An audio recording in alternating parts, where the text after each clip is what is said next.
about carriers of Christ, I am a carrier of Christ by definition. It doesn't mean if I'm Christian or whatever it is that I may be. But we should ask ourselves who are the carriers of Christ? Are the carriers of Christ us? People in this room? Are the carriers of Christ the students and faculty and staff of Carson Newman University? Or are the carriers of Christ civil rights leaders like Dr. King? Or are carriers of Christ people like the KKK? You know, the Ku Klux Klan, those who burn crosses on the lungs of people that look like me? Or are carriers of Christ people like Adolf Hitler, those who killed millions of Jews in the name of our Lord and Savior?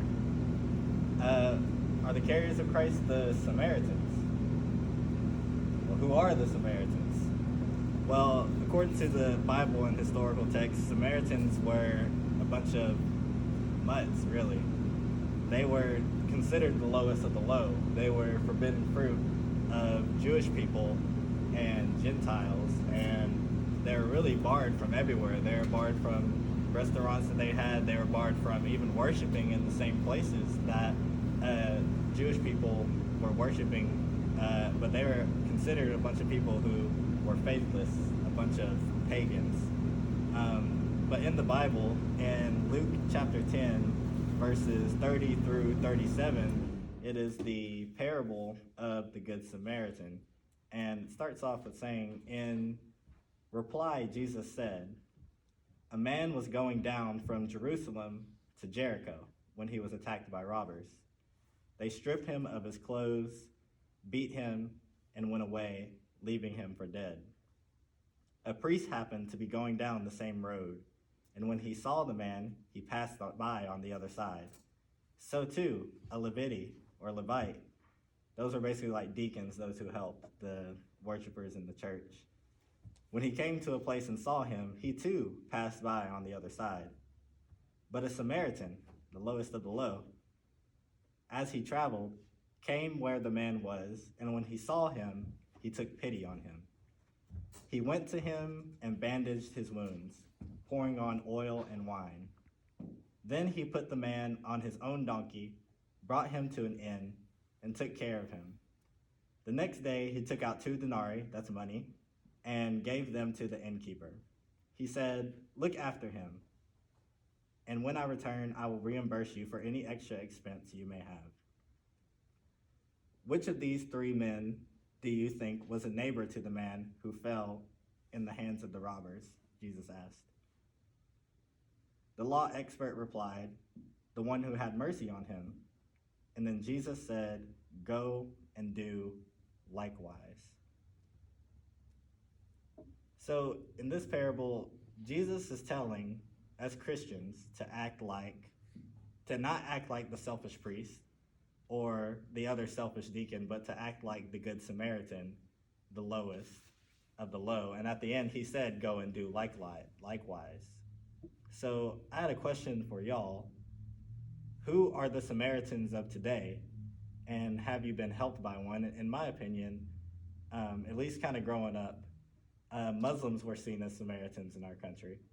They were seen as outsiders. And I remember one day I was coming home and I was lost and it was dark. It was about 12 o'clock. Probably shouldn't have been out that late, but I was coming home from a friend's house. And I got lost in the dark in Corryton, Tennessee. And if some of y'all are familiar with Corryton, Tennessee, it's not a good place to be lost at dark, especially if you're African American, because they have a heavy Klan presence up there. But I was scared, lost, black, and my phone was dead.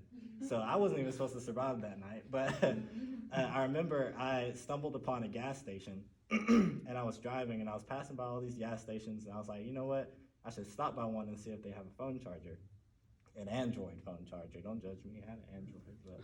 But I went there and I went into the store and there was a Muslim man and I had tears in my eyes and I asked him, I said, "Hey, do you have a charger? An Android charger so I can charge my phone so I can use my GPS so I can go home." And he looked me in the eye and he said, "I don't speak broke." No, I'm just kidding. He didn't say that. But yeah, he looked me in the eye and he said, phone charger. And I was like, yes. He wasn't really good with English, but he said, phone charger. And I said, yes. And then he said, I don't have those. And I was like, oh man. And then I was like, well, how about like those wireless chargers where you can like just like put them on like anything and then it charges? He was like, no, I don't have. And I was like, oh, okay. And I was like, well, thank you for your time. And then I was leaving and then he goes, wait. And then I turn around and he has something in his hand and he's giving it to me. And he said, here, take this. And I was looking at it and it was a GPS. And I looked on the box and it was priced around $30 to $45. And I looked at him and I said, I can't take this. And then he was like, you have car charger? And I was like, no, I wouldn't be here if I did. But then I was like, oh, wait, it's the cigarette lighter thingy, the Jake. So then I was like, oh. And I was like, yeah, I do have one of those. He was like, here, take. And I was like, I can't take that. I don't have any money. I was in high school and jobless, so I didn't want to buy something, especially if I didn't have the money to do so. And he says, here, take. So I took it and I say, thank you. And he says, you're welcome. And I'm leaving the store and I just started crying. I probably would have been fine, honestly, like if I just drove around and found my way home. But I was really upset and I felt like my life was in danger. And this man went out of his way and he lost money to take care of someone that he didn't even know. And in my eyes, that is a good Samaritan. So I wanted to ask y'all, who are the Samaritans of today, and have you been helped by one? You're not obligated to answer, so we do like to hear people. Yeah, what she said. For all of our newcomers.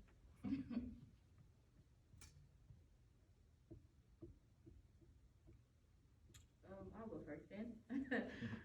I know for me coming here, I honestly, I'm not gonna lie, like my first time ever on campus, I was like, I'm not coming here. I was like, I feel so out of place.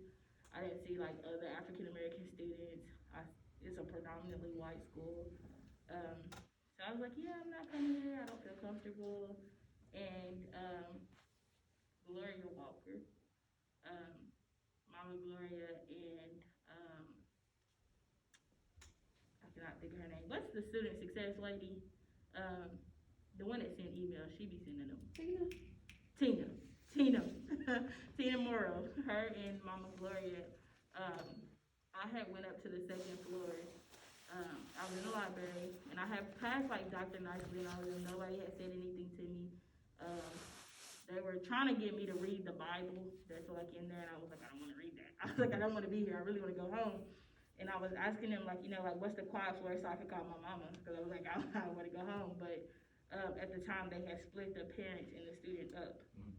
And I had called her, and right when I was gonna call her, Mama Gloria and Tina walked up, and they was like, are you lost? And I was like, no, not really. I was like, I really just want to go home. And like, I was kind of sad, and it was like, what's going on? I was like, I don't want to be here.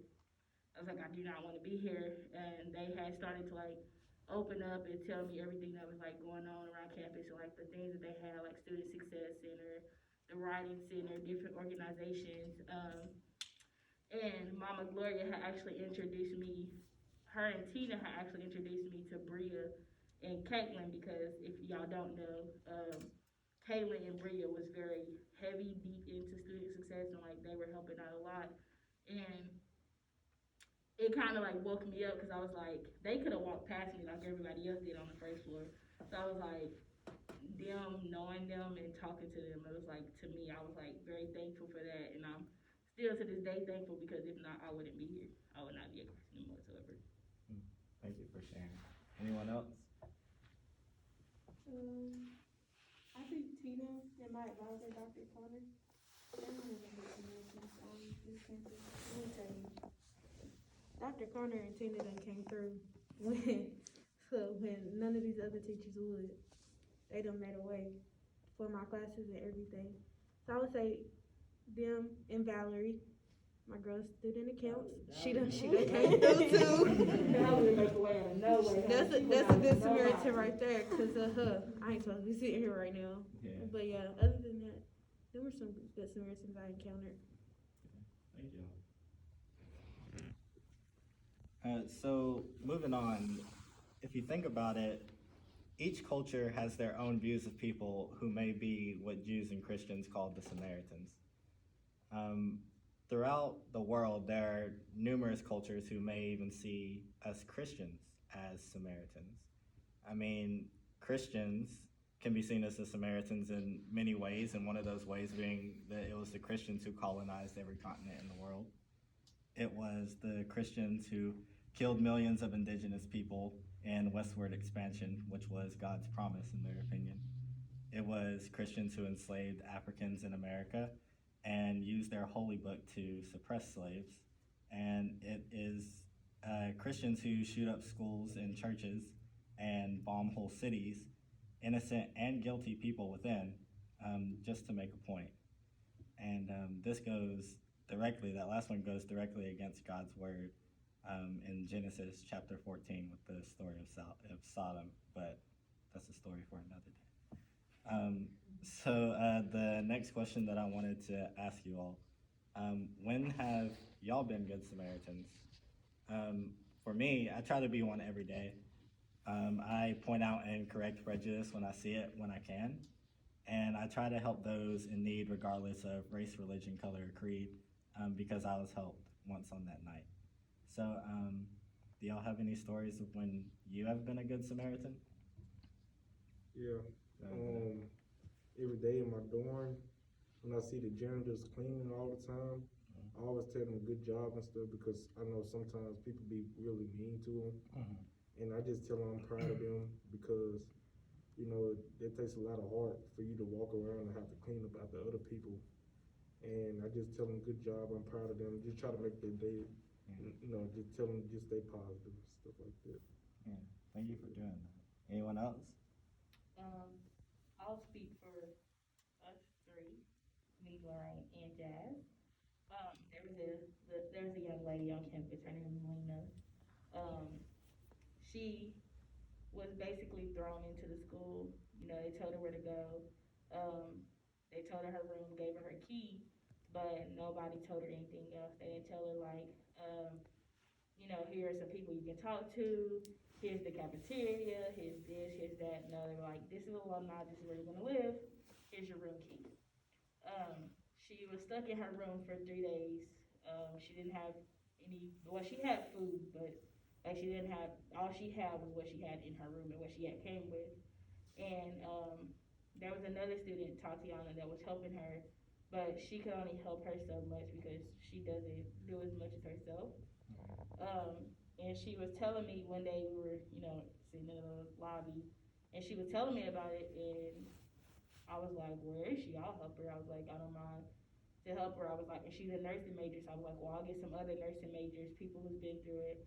You know, we'll go up and talk to her, introduce ourselves, and get her well known on campus, and we did. I went to them too, and they were just as on board as I was, and they were like, yeah, let's go up there and talk to her. We went up there and talked to her. And now we see the child every day. That's one of our best friends. Lorraine actually got up the next morning, took her around to all of her classes.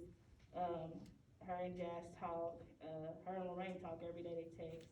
She's very, like, cool with us. And I mean, I feel like personally that was like an eye-opener for her. Because she was actually talking about leaving. She said she wanted to leave, she didn't know anybody. So I feel like on our part, that was like a really good thing, and it always like makes me proud, and it opened me up more to like try and like help new people and better people on campus. So. Thank you. Anyone else?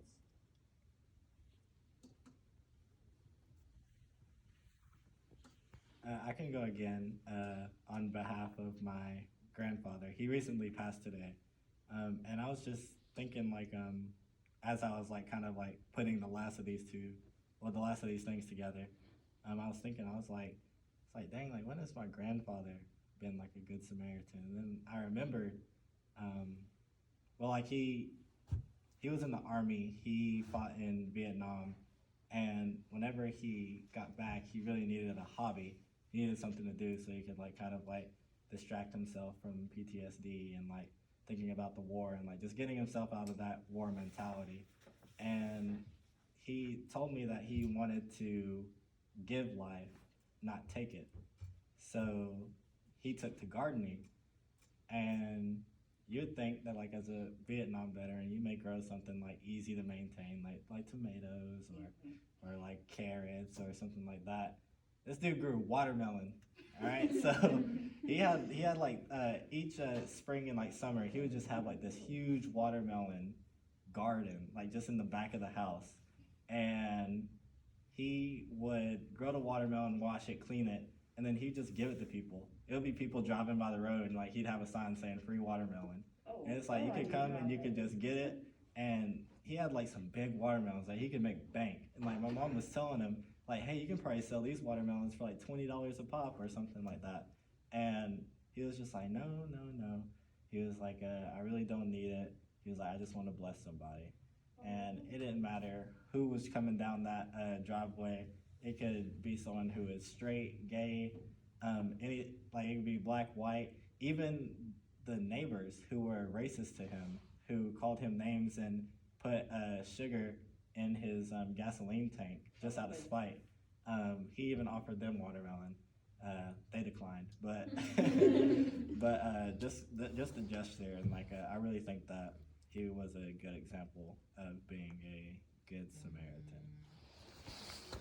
But yeah. So kind of to wrap everything up, we're all Samaritans. We're all the lowest of the low because we come from the low of the low. We're all born in the sin, and we all come from the same origin, whether that be Africa, whether that be Europe, whether that be from monkeys, or whether it be from Adam and Eve. We all come from the same place, and we all started from the bottom, and now we're here. I don't even like Drake. I don't know why. So think about, instead of being that priest that passes by, or by being that deacon that passed by, be that good Samaritan, and as Jesus says, go and do likewise. And y'all knew I was gonna do it. My club, we live by a quote, right? And that quote goes, when you're living in a world that is too often governed by corruption and arrogance, it can be difficult to stay true to one's philosophical and literary principles. And God knows that. And he knows that the priest, whenever he was passing by, he maybe wanted to help the man, but he was late for church. Maybe the deacon was getting home to his family, but he really wanted to help this guy, but his family really needed him in the moment. But just try your best to be that good Samaritan that helps that man, that helps whoever they can, regardless if you know them. I wanted to ask one more question from you all. How, as young Christians, atheists, agnostics, or whatever you believe in alike, how can we all be good Samaritans in our day-to-day life? I say simply taking that extra mile to be that one light in a dark place. Absolutely. Thank you. I was gonna say that, just show kindness everywhere. Show kindness wherever you go. Anyone else? I was gonna say just having, good gestures, Good just, gestures. just wanna do something for somebody, like, yeah. Okay. Thank I y'all. say you give something every day. Yeah. Whether it don't have to be like materialistic, you can be a smile. Yeah. You know what I'm saying? Give somebody a smile for the day or something like that. Give somebody a compliment. Things like that. You always want to lead with love whenever you meet anybody. Or even if I know you, like first thing I'm gonna say to you probably gonna be a nice thing, not a bad one. Yeah. Unless I know you did. I'm probably gonna say something rude. That's out of love too. Yeah. Absolutely. Well, thank y'all for having me. Again, my name is Jalen Jones. Absolutely.